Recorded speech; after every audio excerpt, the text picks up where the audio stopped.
최근에 이런 신문 기사를 보았습니다. 건설사 과장인 최모 씨, 직장생활 10년 차다. 학창시절에는 100여 명의 전화번호가 폰에 기록되어 있었는데 이제 500명도 넘게 저장되어 있다. 하지만 과거보다 더 외롭다는 것이 솔직한 심정이다. 생일이 되면은 축하 문자가 90통이 넘게 오지만은 함께 케이크를 자르며 기뻐할 친구는 없다. 오전 11시쯤 홍대 앞에 있다는 1인 노래방을 찾았다. 이 시간대에 누가 혼자 노래 부르고 있을까? 그런데 이게 웬걸 27개 방 중에 20개나 차 있었다. 지금 이 시간대에 방학 중인 대학생들이 많이 와요. 저녁에는 직장 등인들이 오고요. 40, 50대에도 혼자 오는 사람이 점차 늘어가고 있습니다. 한바탕 스트레스 풀고 가는 거죠. 다른 사람 눈치 볼 것도 없고 편하잖아요.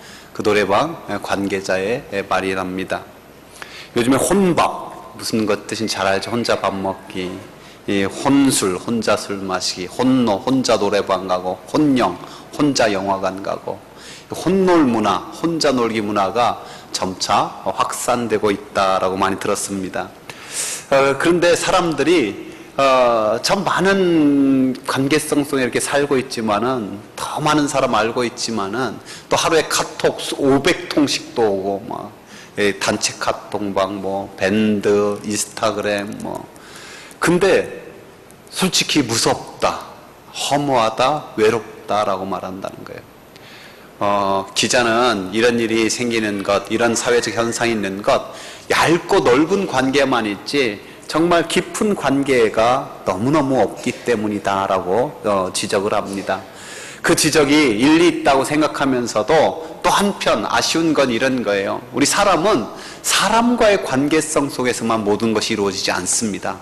하나님과 우리와의 관계, 또 나 자신과 좀 더 구별하면 나의 속사람과 나의 겉사람, 이 관계도 아주 중요한 거죠. 우리 주님께서는 우리가 하나님과 수직전 관계를 잘 맺고 또 나 자신과도 진심으로 화평하고 화목하고, 그러므로 말미암아 이웃과의 관계를 통해서 하나님의 영광이 나타나고 주의 사랑이 잘 나타나기를, 그래서 그 가운데 주님의 나라가 임하기를 간절히 원하시지요. 이 세상에서 나라에서도 가장 나라가 잘 유지되려면 법이 필요하잖아요. 그 법 질서가 잘 지켜져야 돼요. 마찬가지로 하나님 나라 역시 하나님의 법, 그리스도의 법이 잘 지켜져야만 한답니다. 여러분, 오늘 본문에 나온 그리스도의 법 무엇일까요? 우리 주님이 많이 강조한 거죠. 함께 읽어봅시다. 새 계명을 너희에게 주노니 서로 사랑하라. 내가 너희를 사랑한 것 같이 너희도 서로 사랑하라. 너희가 서로 사랑하면 이로써 모든 사람이 너희가 내 제자인 줄 알리라. 하나님 사랑과 사람 사랑, 이건 계속해서 구약에서부터 내려오는 건데 왜 굳이 주님께서는 새 계명이라고 하셨을까요? 너무너무 잘 아는 것처럼 기준이 바뀐 거예요. 내 몸을 사랑한 것 같이 해서 내가 너를 사랑한 것 같이, 주님께서 나를 사랑한 것 같이. 왜냐하면 사람의 사랑은 변덕스럽기 때문에, 내 사랑은 변덕스러워요. 그러나 우리 주님 사랑은 끝까지 변치 않는 한결같은 사랑인 줄 믿습니다. 내 사랑은 얕을 뿐이에요. 그럼 우리 주님 사랑은 깊은 사랑이죠. 내 사랑은 어차피 이기적일 때가 너무너무 많은 거예요. 그러니까 우리 주님은 십자가 그 사랑인 줄 믿습니다. 오늘 본문에 사도 바울은 갈라디아 성도들에게 신령한 너희는 이라고 부르고 있어요. 여러분, 갈라디아 교인들이 신령할까요? 신령하다는 게 과연 뭘까요? 천국 좀 한번 왔다 갔다 하고 어떤 황홀경에 빠져보는 것, 또는 어떤 강력한 은사가 나타나는 것, 또는 성경을 완전히 꽉 꿰뚫어 다 아는 것, 물론 그런 것도 중요하지만은 오늘 갈라디아서에서 사도 바울이 신령한 너희는 이라고 부르는 것은 좀 연약하고 부족하지만 그래도 성령님의 인도하심을 따라 살려고 애쓰는 자들이라는 거예요. 그러므로 말미암아 성령의 열매를 맺기를 힘쓰면서 이 그리스도의 법을 성취해 나가려고 애쓰는 자들이 신령한 자들이다라는 거예요. 다르게 표현하면 이런 겁니다. 나 옛사람을 십자가에 못 박고 성령의 열매를 맺는다. 이게 뭐냐면은 사랑을 받을 줄 알고 그렇잖아요. 하나님의 사랑 받을 줄 알고 하나님 사랑할 줄 아는 것, 사람 사랑도 받을 줄 알고 사람 사랑을 줄 수 있는 것, 사랑을 할 수 있는 게 신령한 것. 따라서 해봅시다. 신령한 것은 사랑할 줄 아는 거다. 사랑을 받을 줄 알고 사랑을 줄 줄 아는 것이다. 할렐루야. 저 여러분이 신령한 그리스도인으로서 그리스도의 법을 성취해 나갈 수 있길 축복합니다.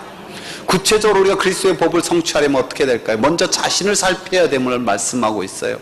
오늘 본문에 사도 바울이 교회 공동체 내에서 어떤 특정한 사건을 염두에 두고 말씀하고 있어요. 범죄한 일이 드러나거든. 여러분, 여기서 범죄라는 단어는 근본적으로 하나님을 부인하거나 하나님을 떠나가는 하마르티아, 이게 아니에요. 여기서 쓰인 단어는 파라프토마티로서 미끄러지다, 실수하다라는 뜻이에요. 즉 갈라디아 교회 성도들이 하나님을 부인한 게 아니에요. 예수 그리스도의 구세주임을 부인한 게 아니에요. 그렇지만은 우리가 율법도 좀 더 지키면 좋지 않겠냐, 우리가 할례도 좀 받으면 좀 더 나은 것 아니냐, 그렇게 미끄러지고 실수하고 있는 거예요. 여러분, 오늘 우리에게 적용하면 어떤 걸까요? 하나님이 진실한 분인데 우리가 진실하게 살길 원하는데 습관적으로 거짓말하는 것, 나만 위한 이기심으로 똘똘 뭉쳐있는 것, 돈 관계 티미하게 하면서 그냥 뭐 내 것은 내 거고 네 것도 내 거고 무시하게 사는 것, 또 어떤 성적인 범죄를 가볍게 여기는 것, 이 세상의 명예와 권력만을 추구하며 산다는 것, 또는 세상 쾌락 즐기면서 어떤 중독에 빠져 있는 것들, 실수하는 거죠. 이렇게 미끄러진 것을 볼 때 쉽게 정죄하지 말고 자기를 먼저 살펴보라는 거예요. 오늘 1절에도 그렇고 4절에도 스스로를 살펴보라는 거예요. 왜요? 그 이유에 대해서 3절은 이렇게 말씀하고 있습니다. 함께 읽어볼까요? 만일 누가 아무것도 되지 못하고 된 줄로 생각하면 스스로 속임이라. 곧바로 이어서 7절에도 보면 스스로 속이지 말라고 사도 바울은 말하거든요. 왜 그렇게 말하는지 아세요? 사람은 스스로 속이기 때문에 그래요. 어떻게 스스로 속이냐고요? 더 쉽게 말씀드리면 착각하기 너무나 잘한다라는 거예요. 왜 그렇게 우리나라 사람들이 명품 옷 또는 명품 가방, 명품 찾는지 아세요? 그거 가지면 자기가 명품인 줄로 착각하기 때문에 그래요. 사람들이 좋은 차, 좋은 집 그런 거 갖고 다니면 어떻게 착각하냐면 나는 꽤 성공한 훌륭한 사람이야 라고 착각할 수. 우리 성도들도 마찬가지예요. 나만큼 교회 다니고 그리고 헌금 요 정도 하면은 나는 성숙한 그리스도인이야. 이것도 착각일 수 있어요. 착각. 주님께서는 우리 인간이 자기 눈에 있는 들보는 못 보고 남의 눈에 있는 티는 기가 막히게도 잘 보는 존재임을 분명히 했어요. 이 진리를 너무너무 잘 깨달은 사도 바울은 그래서 이렇게 말합니다. 그런즉 선줄로 생각하는 자는 넘어질까 조심하라. 우리는 다 연약한 사람들이에요. 그러므로 너무 쉽게 정죄하거나 비난하지 말아야 돼요. 내가 그 형편 그 상황에 처했더라면 자신이 있었을까? 한번 돌아봐야 돼요. 이렇게 스스로 자기를 살필 수 있어야만이 오늘 본문에 나오는 온유한 심정을 가질 수 있어요. 온유한 주님 닮을 마음으로 바라볼 수 있게 되는 거예요. 그 온유한 심정이 있을 때 바로잡는 역사가 있어요. 여기서 바로잡다라는 것이 회복하다, 돌이키다, 그물을 깁다라는 뜻이 있어요. 원어적으로는요, 이 빠졌던 뼈를 접골하는 건데, 제가 막내를 키울 때 그런 일이 있었어요. 우리 둘이 막내하고 집사람하고 산책하는데 둘이서 손을 너무 세게 흔들다가 얘가 손을 팍 빠져버린 거예요. 그랬더니 얼마나 놀랐는지 이게 팍 빠져가지고 하는데, 와, 얘 이러다 평생 손 못 쓰는 건가 해가지고 놀래가지고 병원에 갔더니 의사가 빠졌네? 하더니 그냥 팍 끼워 놓더라고요. 접골 그냥 팍 끼워 놓더니 금방 막 괜찮아지는 거예요. 근데 이렇게 한번 탈골되기 시작하면 쉽게 될 수 있으니 앞으로 조심하라고. 그 다음부터는 그런 일 없었어요. 너무너무 신기한 경험이었어요. 오늘 원어가 바로 그런 의미예요. 빠졌던 팔이 다시 끼워지다. 그 찢긴 그물이 다시 다 수선돼서 온전케 되다라는 거예요. 여러분, 이렇게 스스로 일어설 수 없는 사람을 온전케 하는 것, 우리 너무너무 다 필요한 거죠. 왜? 우리는 너무너무 쉽게 상처받은 마음, 또는 상처난 감정, 그런 자존감, 또 무엇보다 그런 신앙, 쉽게 쉽게 있기 때문에 그렇습니다. 어머니, 아버지로서 감당하기 어려운 그런 상황에 형편에 있을 수 있는 사람, 잘 감당할 수 있는, 또 목사로서, 장로로서, 집사로서, 또 이 세상에서 각자 맡은 일로서 연약하고 실수할 수 있는데 그것을 회복하도록 돕는 것, 이게 온유한 심령으로 자기를 살피는 자가 할 수 있는 일이라는 거예요. 왜냐하면 우리 자신이 언제든지 가정에서 실수할 수 있잖아요.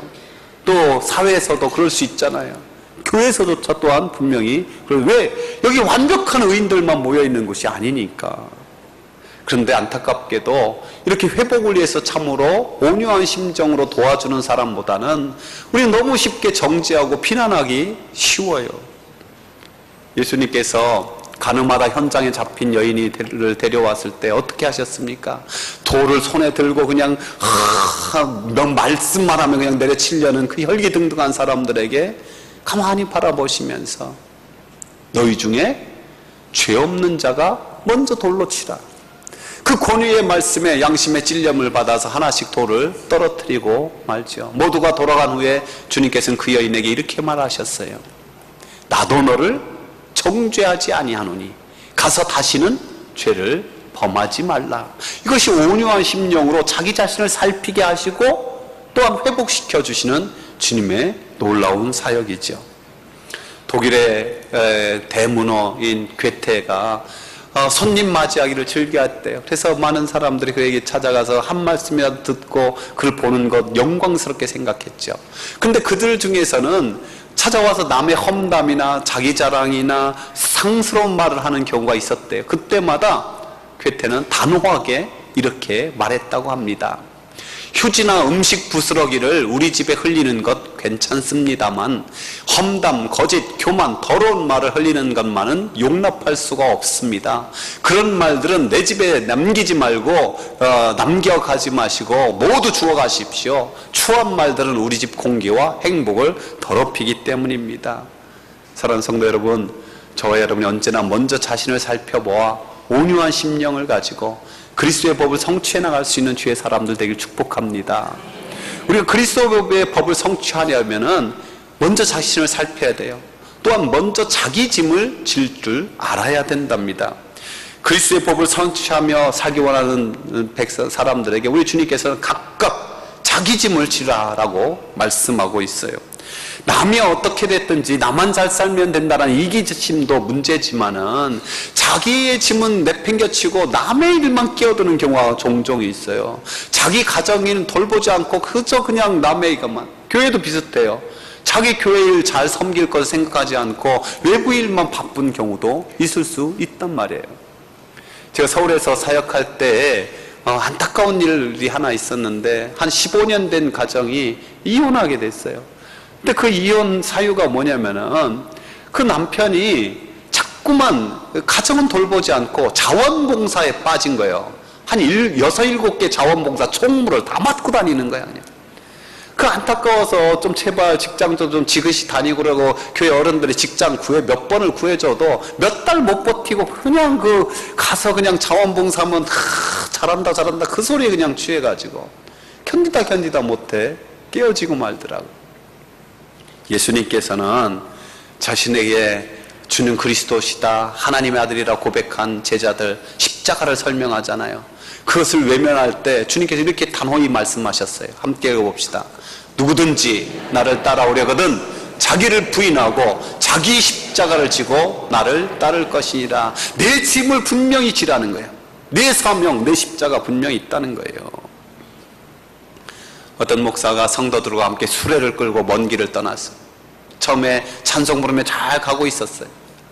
근데 얼마 지나서 진흙 나오고 수레가 빡빡 빠졌는데 이게 안 움직여지는 거야. 우리 힘을 내서 다시 한번 끌어봅시다, 나가봅시다 하고 외쳤는데도 아무 힘을 써도 용을 써도 안 되는 거야. 뒤에 돌아가 봤더니 뒤에서 밀던 성도들 아무도 없는 거야. 어디 갔나 봤더니 수레 위에 몽땅 올라가 앉아있더래. 그러면서 왜 수레가 안 나가냐고, 왜 이게 멈춰있냐고 원망하고 불평이 있더라는 거야. 깜짝 놀라 깨봤더니 꿈이었답니다. 어쩌면은 이런 꿈과 같은 일들이 가정에서나 공동체, 교회에서도 얼마든지 있을 수 있어. 확실한 복음의 능력이 없다고 하면서 복음의 십자가를 치료하지 않는 거예요. 섬김의 모습이 없다고 불평하면서 섬김의 십자가는 치료하지 않는 거예요. 사랑이 없다고 불평하면서 사랑의 십자가는 치료하지 않는 거죠. 지난 주간 8.15 광복 기념절이 있었어요. 이 나라에게 광복의 자유 주신 것, 하나님의 전적인 은혜인 줄 믿습니다. 또한 미랄되어 죽었던, 섬겼던 이 나라의 많은 민족 성각자들, 순국선열들이 계셨기 때문이죠. 우리나라 민족주의자요 임시정부의 주석이었던 백범 김구 선생님께서는 나라가 흥할 수 있는 길을 이렇게 말했어요. 자기의 할 일을 분명히 찾는 백성들은 흥할 것이고 원망하고 불평거리를 찾는 백성은 망할 것이다. 그 일제의 고통 가운데 이 민족이 다시 일어설 길은 각자가 자기의 할 일을 찾는 것이다 라고 외쳤던 거예요. 그러면서 형무소에서 마당을 쓸며 요리를 닦을 때마다 나는 하나님께 간절히 기도했다. 임시에게 우리나라가 다시 건국되면 그 정부청사에 마당을 쓸고 요리 닦는 일을 내가 좀 할 수 있게 해달라고. 또 민족의 애국자이며 교육자였던 남강 이승훈 선생께서는 오산학교를 세우고 얼마나 민족혼을 그 학생들에게 심어주려고 애썼습니까? 화장실 청소하면서 모범을 보이면서 그분은 이렇게 말했대. 내가 죽거든 한 줌 흙으로 돌아갈 땅에 묻지 말고 실험실 연구로 삼아서 학생들이 내 몸을 보면서 연구 좀 할 수 있게 하라고. 남강 선생께서 죽자 일제는 그걸 허락하지 않았어요. 저 시신을 보고 민족혼이 더욱더 커질 거라고 그냥 묻어라고. 그래서 매장해버리고 말이에요. 이런 분들의 그 미랄됨에 자기를 찾자는 또 스스로 그것 때문에 오늘 우리나라가 지금 여기 있는 줄 믿습니다. 오늘 현실이 참 녹록하지 않아요. 저는 우리 성도들의 삶의 자리를 보면서 요즘 가슴이 많이 아파요. 얼마 전에 어떤 한 친구가 와서 기쁨으로 자랑하더라고요. 한 명 뽑는데 200명 넘는 사람이 와서 자기가 결국 최종 합격됐다고. 제가 마음껏 축복해주면서도 한쪽 가슴으로는 남은 199명 더 많은 사람들은 어떡할까 그런 마음이 들더라고요. 요즘에 보고서를 받을 때마다 참으로 직장의 사업이 어려워지고 또 정리해고 명퇴, 이 가장들의 무게가 얼마나 힘들까. 은퇴하고 나서 보니 참으로 은퇴 후의 생활의 절벽이 생각보다 너무너무 높다라는 그런 어르신들의 고백도, 이뿐만 아니라 원치 않는 갑작스럽게 찾아온 질병의 소식도 여기저기서 들려오고 있고요. 쉬지 못하고 일할 상황이나 사람의 눈치, 그런 것 때문에 너무너무 힘들어하는 무거운 짐들. 그럼 우리가 먼저 인생의 무거운 짐을 그 자체만 바라기보다는 우리 주님의 초청의 음성을 들을 수 있길 바랍니다. 우리 주님 수고하고 무거운 짐진 자가 다 내게로 오라. 내가 너희를 쉬라 하셨어요. 여러분, 이 원리를 많은 믿음의 사람들이 다 적용했어요. 다윗의 생애 가만히 살펴보면 그만큼 인생에 무거운 짐이 없었어요. 그 모든 무거운 인생의 짐을 지다가 그가 결국 우리에게 권하는 권면이 무엇입니까? 함께 읽어봅시다. 내 짐을 여호와께 맡기라. 그가 너를 붙드시고 의인의 요동함을 영원히 허락지 아니하시리라. 아멘. 그렇습니다. 사랑하는 성도 여러분, 저와 여러분이 스스로 짐질 것을 굳게 결심하십시오. 그러나 내 힘으로 안 될 때 주님 앞에 맡기십시오. 주님이 함께 져주심을 믿습니다. 우리가 그리스도의 법을 성취하는 자들은요, 자기를 살피는 자예요. 자기의 짐을 먼저 질 줄 아는 자예요. 그러면서 서로의 짐을 지라라고 말씀하고 있어요. 오늘 본문의 2절과 5절에 나오는 짐은 원어가 좀 달라요. 2절에 나오는 바로스라는 것은 혼자 지기 너무 어려운 이런 큰 괴짝 같은 그런 짐이에요. 5절에 나오는 포르티오는 우리가 어깨에 맬 수 있는 배낭 이런 정도의 짐을 가리켜서 혼자 스스로 질 수 있는 거죠. 우리가 살다 보면은 나 혼자 도저히 질 수 없는 무거운 짐으로 말미암아 한숨과 눈물로 보낼 때가 있어요. 이때 가족이, 믿음의 가족이 함께 서로 질 수 있어야 그리스도의 법이 성취된다는 거죠. 여러분, 짐은 누가 지는 겁니까? 종들이 지는 거예요. 종들. 그러니까 서로 짐을 지라 할 때 이 5장에 나오는 사랑의 종노릇하라라는 말씀과 일맥상통하게 되는 거예요. 우리 중에 누구든지 홀로 인생짐 다 질 수 있는 위대한 사람은 없어요. 여러분 그렇잖아요. 성령의 9가지 열매 완벽하게 맺은 사람 여기 누가 있습니까? 서로 짐을 져주는 거예요. 우리 주님께서 이 땅에 오셨을 때 통로로 쓰임받은 마리아와 요셉 부부, 우리는 마리아만 위대하게 생각해요. 주의 계집 정연이 말씀대로 되게 이루어지다. 대단한 거죠. 그래서 저는 요셉도 정말 훌륭하다고 생각해요. 요셉이 그 소식을 들었을 때 분내고 원망하고 한탄할 수 있었을 거예요. 저와 여러분 같았으면 그렇지 않았을까요? 그런데 그 요셉은 그 문제를 가지고 누구에게 찾아갔어요? 하나님 앞에 기도한 거예요. 기도하는 중에 천사의 계시를 받고 그 모든 구속의 구원의 역사를 이해하게 되고, 그러니까 그 짐을 어떻게 되는 거예요? 마리아 혼자 지게 하지 않고 함께 지는 거죠. 그래서 위대한 구원의 역사에 거룩한 도구로 쓰임받게 됩니다. 종종 하나님의 도움만 있으면 되지 사람 도움 없어도 된다고 하는 분들이 있어요. 그럴까요? 아니요. 저는 대부분이 하나님의 직접적인 위로와 하나님의 평강, 이것도 많이 경험하지만은 사람을 통해서도 더 많이 경험하게 돼요. 위대한 사도 바울에게도 그런 일이 있었어요. 그래서 그는 그걸 이렇게 성경에 기록하고 있어요. 함께 읽어봅시다.